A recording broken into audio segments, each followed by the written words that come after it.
MotoGP, and while I'm walking around looking at all the heroes and the Freddies and the Kennys and everybody and Randys and... Where was it? Le Mans? At Spa. Spa. At Spa. Yeah. And the next minute I got a tap on the shoulder from, the first one was from Yamaha, Mitsui Yamaha I think it was at the time, saying, oh, we're interested in having you for next year, what are you doing? I said, nothing, but wow, this is fantastic, you know, it's a real honour. And they said, oh, here's our card, let's get talking, we're really interested to have you ride in the British Series, the British Superbike and British Championships on Yamaha. Okay, fantastic, thank you, this is exciting. So then I walked another 20 or 30 metres and then Suzuki stopped me. And then they said, oh, we're really interested, I think it was Martin Ogborn at the time. And they said, we're interested to have you, blah, blah, blah, blah, blah. And I said, wow. I said, you can't believe what happened, that's two.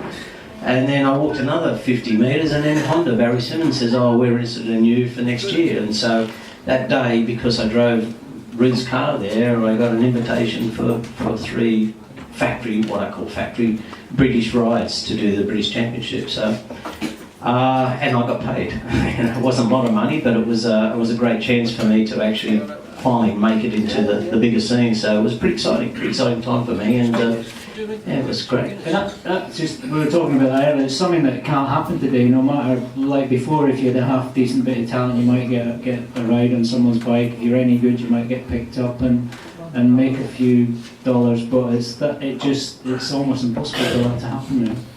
Yeah, you're right, Neil. The days of drag a bag along are long gone.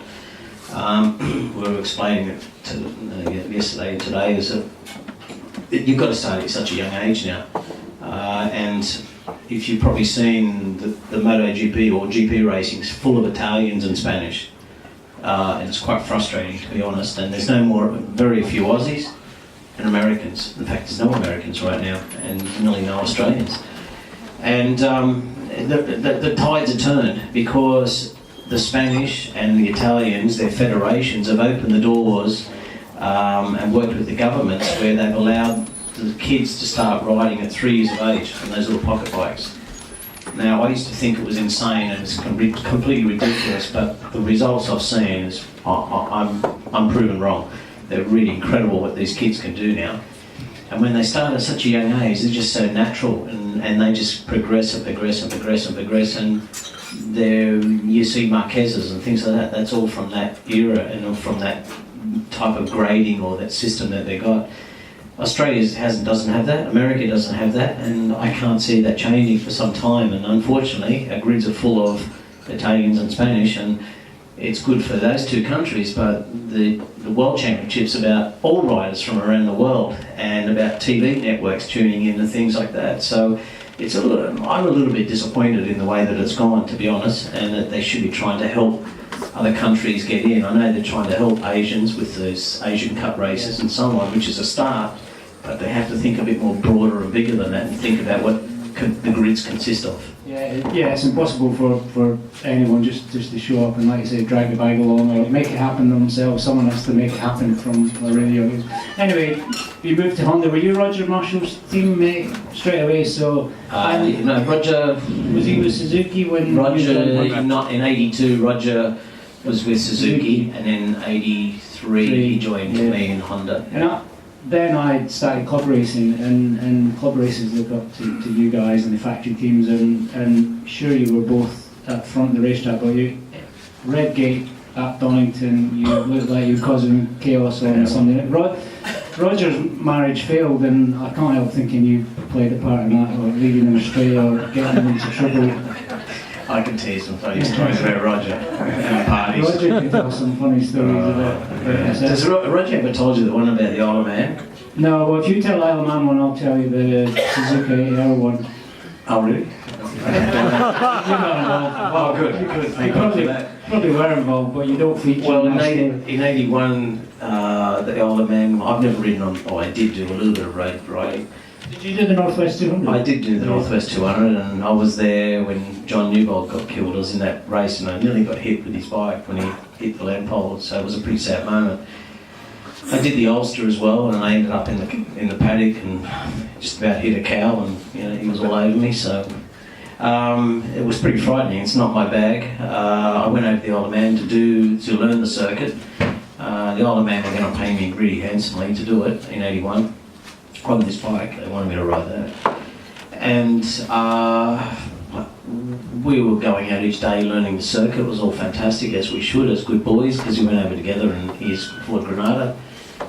And but we strayed a little bit in the night time, so we went out and started having a few drinks in the bar and met these people and these girls. And this girl was 21, it was her birthday or something, so we wanted to celebrate with her, and one thing led to another, and we got the girls back to our room. And then we started playing Spin the Bottle, and there was clothes coming off everywhere. And I'm up on the bed with this one girl, and then Roger's, he's crazy. This girl's on the bed, he comes in the room stripping off, and he just dives on this girl, and this girl bounces on these big beds, like these really big ones off the ground. And it was kind of next to mine, and they both of them went up together and laid her straight on the floor about 3 foot down, and him on top of her, and his head butted her in the nose and smashed her nose across her face. And I wasn't sure if I've seen. I looked over the edge of the bed, and he's looked after me, and she's out cold, unconscious. He's looked over to me, he's gone, I think I've killed her. I've just pissed myself laughing. I couldn't stop laughing and screaming. And Roger was really serious because she was like unconscious, and I think I've killed her, she's dead. Anyway, she's eventually come around, and we stopped laughing, got her, picked her up and sorted her out. And they were really angry, the girls. I don't know why, but they were really angry. And then they got dressed, and then they took off, and they said, see you later, bye-bye, and the party was over, essentially. The next morning, we woke up with headaches, and then there's this on the door. I'm going, oh, what's that? Open the door, and here's this girl with the one laying on the ground with a big plastic cast on her face, right across her face, and she'd been to hospital straight after that. She's broken her nose, and they had to have an operation and got to straighten her nose, and so I just couldn't believe it. We were laughing so much. It was an accident, but it was a really comical situation. You had to be there to see it, but it was the most funny moment I've ever seen in my life. So Roger doesn't like talking about it. He's probably going to kill me if any of you people walk up and say, how's that girl in that room in the Isle of Man? So we'll go, I know what it's all about. So anyway, it was one of those funny moments, and you had to be there to see it. It was amazing. I didn't witness this, but it might even be Roger that told me the story. His first eighter, I don't know if you were there or not, but Roger first trip to Japan, and again got excited, had one too many beers, and didn't show up for practice the next day. And the Japanese, if any of you know Japanese, they've got a system. They're great people, but there's no deviation from the system. But they're really polite. Anything out of the ordinary is completely shocking. Anyway, Roger didn't show up to sign on next day. And at Suzuka, the circuit motel was in the grounds of the circuit, so it's easy to go to your hotel room. So by first practice, he hadn't showed up. So the Japanese team manager sent one of the mechanics to find Roger in his room, and knocked on the door, and hears a noise. What is it? Roger was still in bed, pissed. And he said, Roger, son, it's practice starting. And he could hear, oh no. So he opened the door, and Roger is top to toe in ladies' underwear. Little Japanese go, oh. He just turned and ran away. Yeah, and 100. I have heard about that. Yeah, 100% Roger. Maybe in the Mama's bar. Well, I was saving Mama's bar for later on. Mama's bar is a little bit later on in the evening, but I will, yeah. Let's get back to you again. We'll go to Mama's bar shortly, maybe after the break. So you're in the UK, riding for Honda, causing chaos with Roger. Roger is a party animal, was then, and he's calmed down a bit now, but he still likes a beer. He drink well. Roger's a Jew Brit, I'll tell you. He drinks so many pints. Yeah. But you obviously the vision still. You're in the UK, but '83, looking at Grand Prix, and was that part of the Honda deal that you would go and because you're riding 4 strokes and 2 strokes in the UK?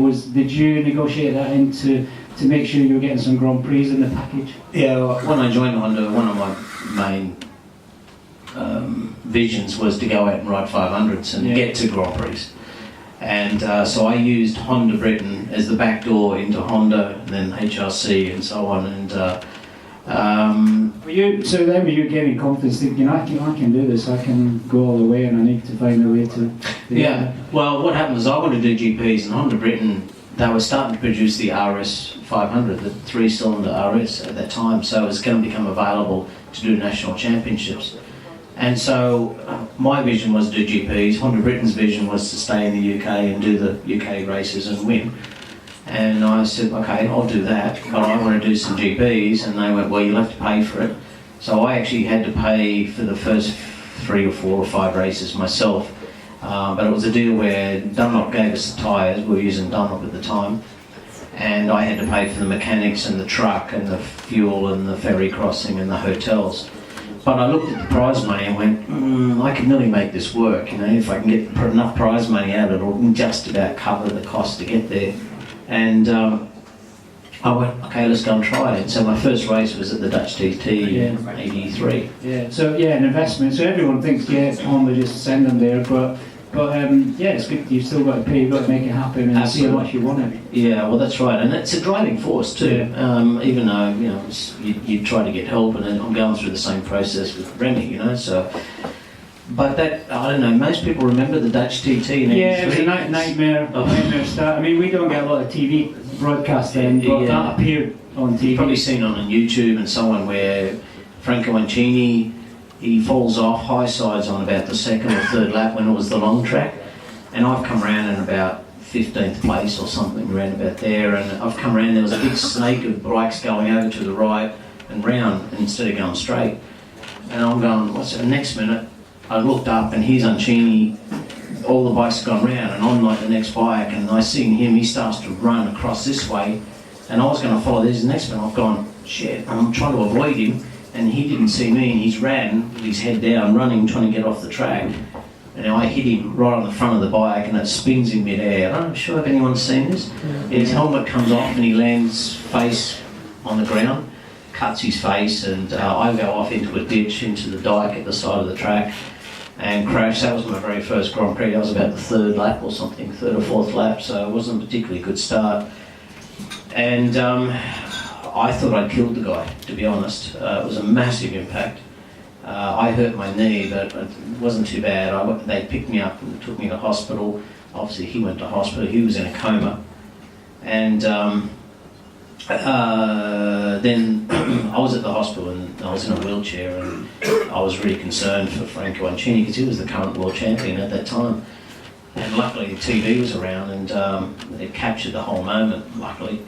And the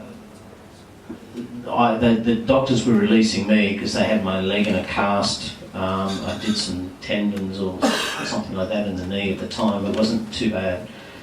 And they said, oh, do you want to go and see Franco? I went, oh, is he okay? Yeah, he's okay. So they put me in the elevator and I go upstairs, and by now there's like about 200 media outside the hospital and TV cameras and so on. And I didn't know at that time. So I've gone, oh yeah, okay, I want to see him, I want to make sure he's okay, because I felt guilty. It was my first GP and I shouldn't be there, and I thought I killed the guy, so I was actually happy that he was alive. Got up there, and then the doors open, and then it was one of these intensive care operating theatre, and there's lights on him, and he's like on a steel bed, stainless steel bed, with just a sheet across him and just covered in wires, and he's just laying there going, and I just went, is he okay? And he said, oh no, he's in a coma, a very bad coma. And I went, and I just started crying and bawling, and it was a really emotional time for myself. It was just like horrible, and I kept blaming myself, and Roger Marshall was there, and Donna at the time, my girlfriend, and I just said, I'm quitting. I've killed somebody, I want to stop, I don't want to do this, this is not the right game for me. So at that day, and then I went downstairs and to leave, and then there was just media everywhere, and they were attacking me, and like the Italians were, like the mafia was there, and the wife screaming, and the children are screaming. It was just chaos at the hospital, and I didn't know where to go. They were trying to get me through the people. The wife wanted to kill me. The mafia wanted to kill me. Everybody wanted to kill me. And Roger got me out of there, got me in the car, and we started driving back to the UK here. And back to my house. I was living in the UK at the time, up at Lincolnshire. So obviously I rang my mum and dad, and I wanted to come home, and I wanted to give up, and it was one of those moments when the whole thing was finished. And I got back to the UK, and I thought, well, I'll just calm down and just wait for a little while. And the media were constantly ringing me, and I didn't want to talk to them. And it was a really horrible moment of my life. And 2-3 weeks went by, and then I think about the third week, Franco came out of his coma, started to come out and started to get better, and then the news started filtering through that he was getting better and better and better, and was now actually up and walking and so on and so on, which made me feel a bit better. The family, the mum, the wife and the kids had seen all the footage, luckily. They could see that it wasn't my fault, and I was an innocent bystander. It's just one of those bad situations. And the media, when he got better, the media got off my back, and he got better, so everyone was all happy in the end, which is fantastic. Then Honda rang me, and they just said, oh, it's good news, Franco's going to be all right. And you got a contract, what do you want to do? Do you want to keep riding, or are you going to get back to Australia? And thought about it, talked to everyone around me, Roger and family and whatever, and I said, well, let's go and do one race and see what happens. And it was Donington, and I went and did Donington, and I won. And I went, not so bad after all, you know. I started to feel a bit better of winning.